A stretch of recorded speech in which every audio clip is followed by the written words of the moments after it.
Good evening and welcome to Chicago Tonight. I'm Brandis Friedman. And I'm Paris Schutz. Here's what we're looking at tonight. And I don't want to make sure that I'm not voting on something that's parking meters or the Skyway Bridge. The mayor's Commonwealth Edison plan causes some electricity in City Council.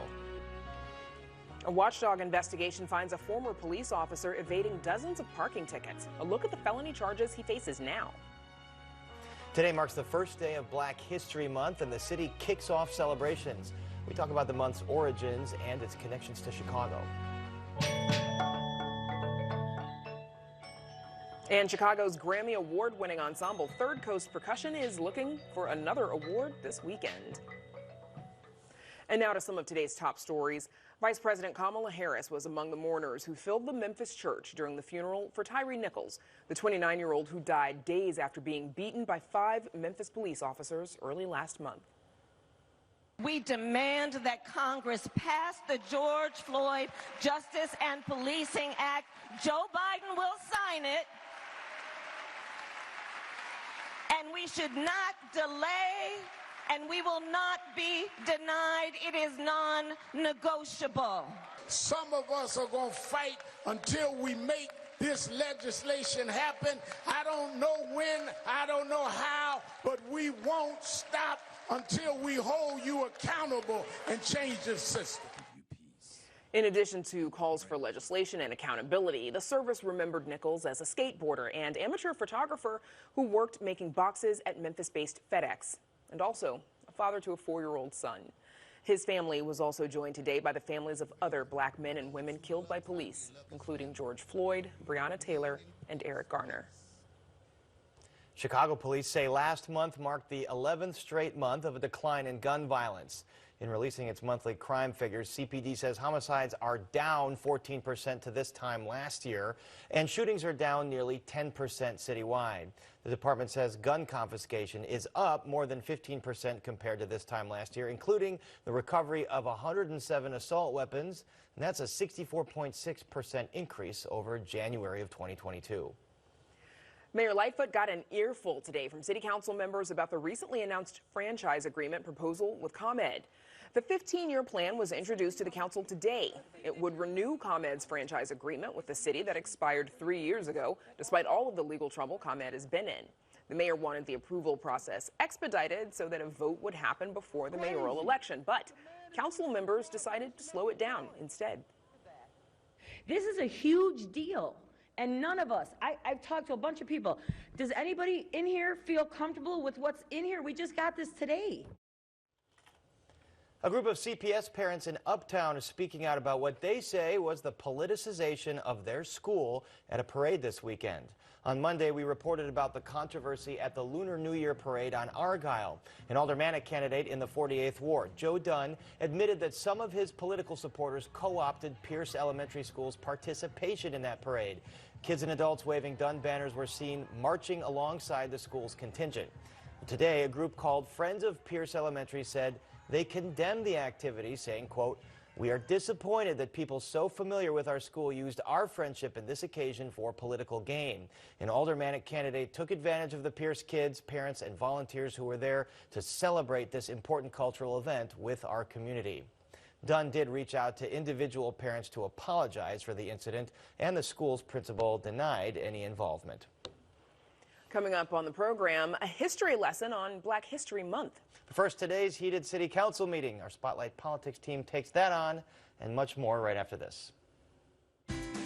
Chicago Tonight is made possible in part by Alexandra and John Nichols, the Jim and Kay Mabee family,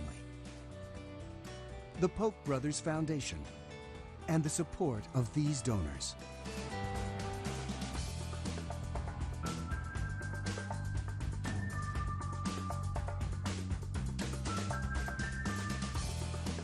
Things got heated at City Council today over the mayor's ComEd proposal, and that's after last night's mayoral forum got tense and personal. We've got that and more to talk about on this week's Spotlight Politics. Welcome back. the entire Spotlight team, Amanda Venicky, Paris Schutz, and Heather Sharon. So, Mayor Lightfoot's comment proposal got some pushback today in City Council. It's 15-year deal with the embattled utility. Heather, what are the details of this plan, and when do the older people vote on it? Well, when the older people vote on it is truly the question that everybody was trying to figure out at City Hall. When they do consider the deal, it is a massive expansion of ComEd's franchise agreement. As you said, 15 years, but there's a side deal that would essentially provide the city with $100 million during the life of the deal in an effort to fund the city's climate action plan, which is set to reduce carbon emissions by 2040 by 62%. Mayor Lightfoot today said it was a win-win, but not very many members of the city council agreed, and it was blocked from advancing under the normal rules of procedure. Amanda, this is being painted as a backroom deal with a utility that we all know is caught up in the Madigan bribery scandal. One alderwoman raising concerns of another parking meter type deal being shoved right through. Explain. Well, I think that there's those comparisons because it is potential, of course, that this could be a lame duck Lightfoot. We don't know, of course, the results of the coming municipal elections, including for a lot of turnover in the city council, regardless of how some of the incumbent candidates do, because there are so many retirements. So I think that's where you have a comparison, also because the mayor really is trying to get this through. So yes, it is rushed. In another hand, I'm not quite sure this is comparable and apt to say that this is like the parking meter deal, which, by the way, 75 years is a whole lot different than 15. Further, the fact that there was going to be a franchise deal with ComEd, this is sort of a what are the details, not a it's more of a how, not an if, even though there are calls for moving to some sort of municipal utility, which is also built into this. That's not something that was going to be happening in this short order. So what is clear is that this is, as Heather said, we don't know when it will be voted on. I'll add, I'm not quite sure why the mayor really wanted to rush this through. Yes, there would be some guaranteed jobs in a facility on the west side that would provide job training in areas where people and residents really need it. That said, ComEd is embattled. There's reporting from Cranes that this would raise utility rates. What mayor running for election says, gosh, I really need to hurry this through so that I can tell voters about it? I'm mystified by that. All right. So the city council did approve Norfolk Southern's massive rail yard expansion plan for the south side after a delay. Here's what Alderwoman Jeanette Taylor said about the bumpy trip towards passage on the first day of Black History Month. And I'm almost ashamed and embarrassed that somebody would sign off on some crap and did not do any follow through. Because they did not make sure people got jobs in the community. They did not make sure they were going to do hiring fairs. They did not make sure that the black folks from that community get that contract. What does that say about us? But we'll celebrate Black history, huh? Heather, strong words. What concessions did she get for her community, for her ward? She didn't get any relay, and she was upfront with that. She said that after she delayed the vote last month, she went back to the people in her community, and they told her that they really want this project to move forward because it does mean jobs. It does mean improvements to this area of the city that has seen decades of disinvestment. And she said, look, if they're for it, I'm for it, and that's why she let it go through City Council today. But it was a tough vote for her, and it is one that raises a lot of questions about whether the residents in that area will be protected from pollution and whether this area will sort of be transformed as the company has promised and as the city is working to do. This will be part of the city where the new Englewood Trail would go right through. So there are lots of plans for this area, and this vote today really sort of gets that in the process started. All right, so switching over to the race for mayor, things got personal at last night's mayoral forum on WGN. Take a look. It is disgusting that we have a 70-plus-year-old man on this stage who is a sharecropper from down south who would get on TV and constantly double down on hunting people down like rabbits. Well, I don't respond to kids. Lot to unpack there, but let's start with this, Paris. Chicago has a history of policing problems. Willie Wilson has been talking about constitutional policing. What's his response? Seems like there was a little bit of ageism there on both sides for both of those candidates, but he didn't really have a response to the constitutional policing thing, which is an important topic because the police department is under this consent decree, because the Obama-era Department of Justice found that it had a pattern and practice of unconstitutional policing. So the next mayor is going to have to be concerned with policing, but doing it within the bounds of the Constitution. Wilson doesn't have an answer for that. In fact, he doubled down calling folks rabbits and then saying the mayor is a rabbit. I don't know really what any of that means, but I think what we have to get from Wilson is, does he mean folks that are unarmed running away from the cops? What does he mean when he says the cops should have the handcuffs off of them and they should hunt folks down by rabbits? We have a debate coming up next week. I imagine that question might be posed to him. Hint, hint. Moderator. For sure, we're going to get into that. Amanda, all candidates except Mayor Lightfoot said that they would oust Chicago Police Superintendent David Brown. Why is she sticking with him when voters, cops, rivals, a lot of folks are not happy with his work? I think she's sticking with him. Remember, she chose him. This is her pick. And she is a woman who I think would admit that she is stubborn, that she sticks to her guns. That's something that she considers as a selling point. Also, she wanted and intentionally chose a quote-unquote outsider, somebody who is not from Chicago, talking about really needing to change the culture. And that's what she says when she defends Brown, that he is somebody who is a culture change agent, versus those who she admonishes for pushing back on any of that, including those who internally, there are lots of reports of police officers, including those who are higher up, saying that there is a crisis of confidence within the force against Superintendent Brown, and that's been sort of a long-running criticism of him. And she says to them, hey, it's just that you don't like change and you're standing in the way of that. So that's why she's saying, I think, standing by him. Whether that's good politically is another question. Whoever the next mayor is, they're not really going to have a whole lot of power in the superintendent search. It's going to be the Police Accountability Board, the elected Police Accountability Board, although the mayor does have the power to veto. So another question to these candidates, will you go with the superintendent that this accountability board is going to put in front of you? That's an excellent question. We've got 45 seconds, Heather. Alderman Tom Tunney, who was Mayor Lightfoot's ally, has formally endorsed Paul Vallis. Wasn't he one of her leaders?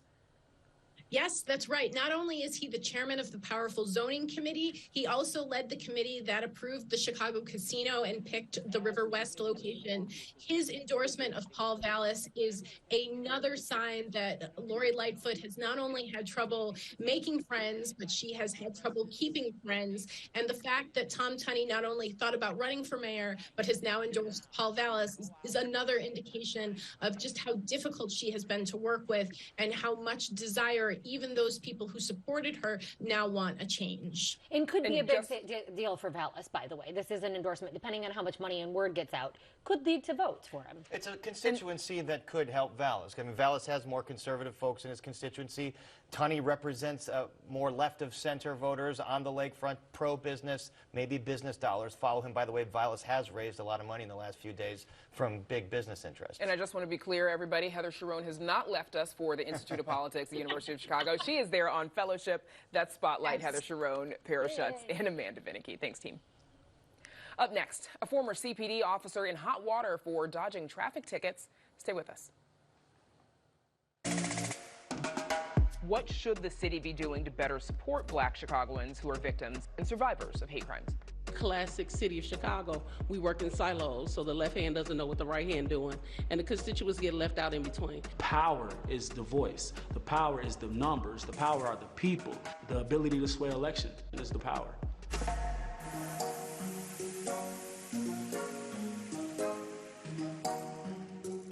A former Chicago police officer is facing felony charges for allegedly getting out of dozens of parking tickets. WTTW News reporter Matt Masterson joins us now with more. So, Matt, this allegation comes from an investigation out of the Inspector General's office. Tell us about it.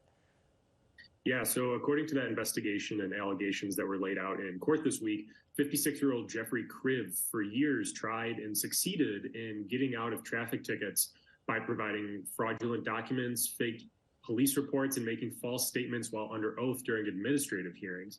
This allegedly went on for several years and occurred dozens of times, like you said, between 2009 and 2022, all while Kriv was an officer with the Chicago Police Department. All right, how many tickets exactly are we talking about, and how did he contest them and then successfully get out of them?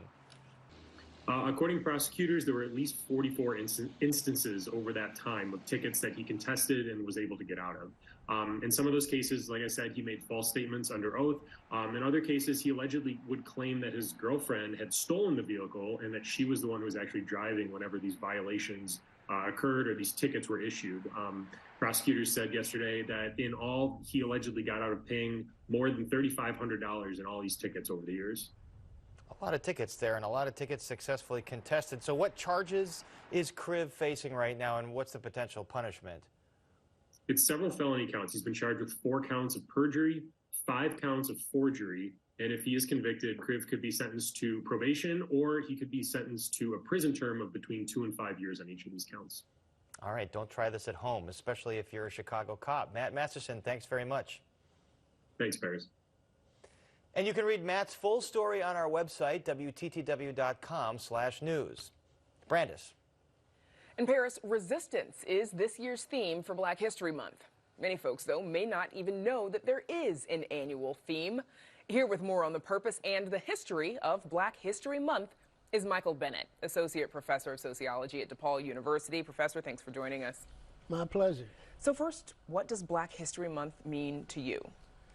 Well, Black History Month is important to me as an African American, but it's also important to the world because, unfortunately, when we look at our mass media, we don't see a lot of positive things about African Americans. And we need an opportunity to express, to explain the contributions that African Americans have made. First, tell us a little bit about how Black History Month got started. Well, there was Carter G. Woodson, and Carter G. Woodson was an educator. Matter of fact, he was the second African American to get a PhD from Harvard. W.E.B. Du Bois was the first. But Carter G. Woodson is close to my heart because he's also an alumni of the University of Chicago. He created a journal, founded a Negro American journal to talk about the positive contributions, also the struggles that African Americans have made in this country. So that's basically how it was started. Let's talk a little bit about some of those contributions, Black history in Chicago in particular. What about some of those contributions, give us greater insight into the history of Black Americans? Well, a lot of people don't know that John Baptiste DeSable, who created a little settlement on the Dearborn, was Black. He was a Black Haitian. Although now they know that Lakeshore Drive has been changed to DeSable Drive, they don't know. A lot of people don't know that Ida B. Wells Barnett, when we changed Congress Drive to Ida B. Wells Barnett, a lot of people don't know who she is, Black and white. So I think it's extremely important to have an opportunity to delve into these things. At the same time, because where you learn about some of this history is supposed to be in school, of course, but some of that it has come under controversy as of late, with Florida Governor Ron DeSantis outwardly rejecting the proposed advanced placement African American Studies course. How do you think this reflects on the state of Black history education today? Well, I think it's a major challenge, but it's always been challenged, one way or the other, either aggressively or passively. So this is an out-and-out challenge. It's a wake-up call to those who are educators, to those who are interested in the expansion of knowledge about racial and ethnic groups in this country. So we have to confront it head-on. There are critics who say that Black History Month, a month is not enough. It should be celebrated and observed year-round. Do you think that there is value in still having just 1 month to focus? I think so. I think that those who advocate for Black history discussions to be throughout the year are correct. But to have a concentrated month to focus on, and it started out as Negro History Week, and at Kent State University, where I am an alum, in 1969 is the first time that, at least on college campuses, we began to look at it year-round. So I think that a month of concentrated effort and focus on African Americans and other ethnic groups at times is extremely important to our overall education.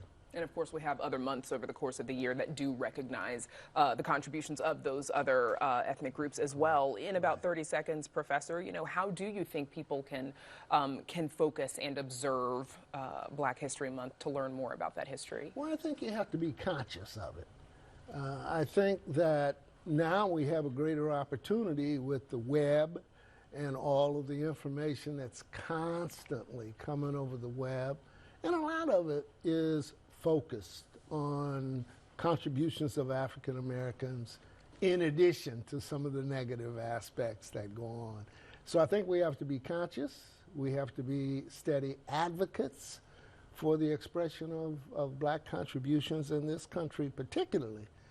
And something you have to pay attention to, obviously, in order to take that information. Most definitely. That is where we'll have to leave it. Professor Michael Bennett, thank you so much for joining us. My pleasure. Thank you for having me.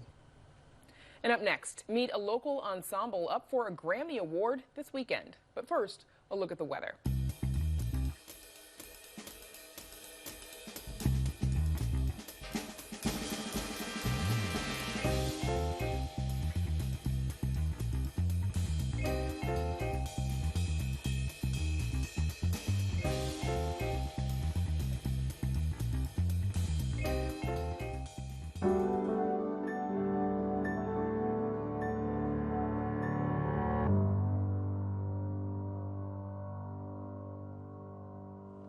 Chicago is home to a Grammy-winning quartet of classically trained percussionists who can make music out of anything, literally anything. And whether they're playing marimbas and cowbells or toys and toothbrushes, they drum up a lot of attention. They're called Third Coast Percussion, and they've been nominated for a Grammy for the 4th year in a row. Producer Mark Vitale has the story.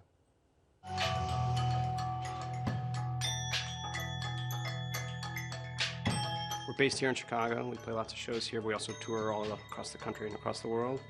And we write some of our own music, and we have lots of great music written for us by some of the greatest people who are writing music today. That includes Philip Glass, Missy Mazzoli, and this work from the film composer Danny Elfman. We try and be what you would expect from a percussion ensemble, and plenty of things that you could never have expected from a percussion ensemble. One new work has them making music from a table full of toys and everyday items. And that's one of the great things about percussion.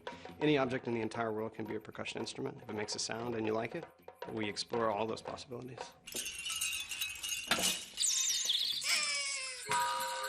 They met while studying at Northwestern University, and they make their recordings in town for the Chicago-based label Sadie Records. Chicago is our home, and it's our artistic home, and that we feel like it has nurtured us and helped us become the group that we are. This is a full-time job, and the four of us have been making music together for over 17 years. So there's a freedom that comes with that. Who plays what is not really an issue when any ensemble member can play anything. Because each of our pieces calls for completely different instrumentation.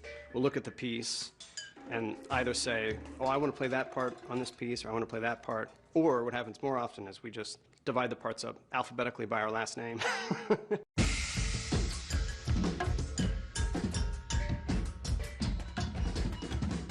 The most common misconception about percussion ensembles is that it's going to be a bunch of drummers playing on drums nonstop for an hour and a half. And we do that, and we love that. Melody is also a hugely important part of what we do, melody and harmony.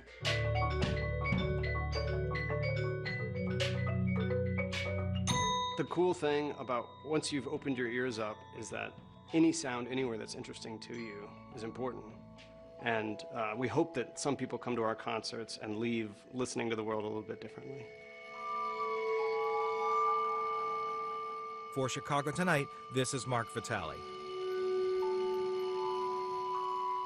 Third Coast Percussion's most recent album, Perspectives, is up for 2 Grammys in the categories Best Chamber Music by a Small Ensemble and Best Engineered Classical Recording. The Grammy Awards are this Sunday, and you can find out more about Third Coast Percussion on our website. And that's our show for this Wednesday night. Don't forget to stay connected with us by signing up for our daily briefing. And you can get Chicago Tonight streamed on Facebook, YouTube, and our website, WTTW.com/news. Still getting used to this desk here. You can also get the show via podcast and the PBS video app. And please join us tomorrow night live at 10. A multi-million-dollar donation brings Southside pastor Corey Brooks' dream of a transformational community center closer to reality. And will Woodstock Willie see his shadow? We head to suburban Woodstock for Groundhog Day. Now, for all of us here at Chicago Tonight, I'm Brandis Friedman. And I'm Paris Schutz. Thanks for watching. Stay healthy and safe and warm. Have a great evening.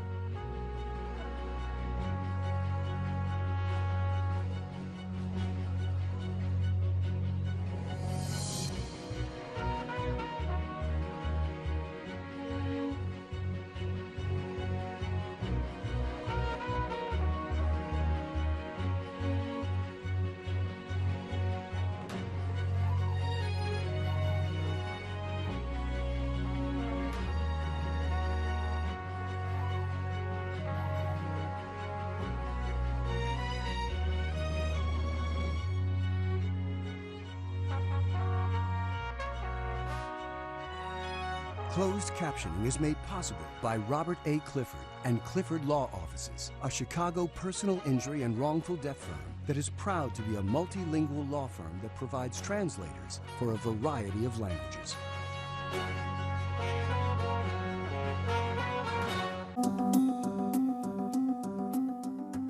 On the next Pioneers of Television, comedians, from trailblazers of improv like Jonathan Winters. That's a cannon right there. It's always scary. To writers like Tina Fey. Okay, nobody screw up my jokes. The people who make us laugh. Oh, man! They wanted to see how crazy it would be. Hello! Hello! Pioneers of Television. Thursday at 7 on WTTW. Spend Saturday evening with the Voices of Chicago. Latino Voices at 6 and Black Voices at 6:30. See you on Saturdays. What do you want, Nelson? One guess. The victim is Susie Colebrook. I'm afraid she's been murdered. Give me what you got. All right, then. So, we have a bullet wound to the heart.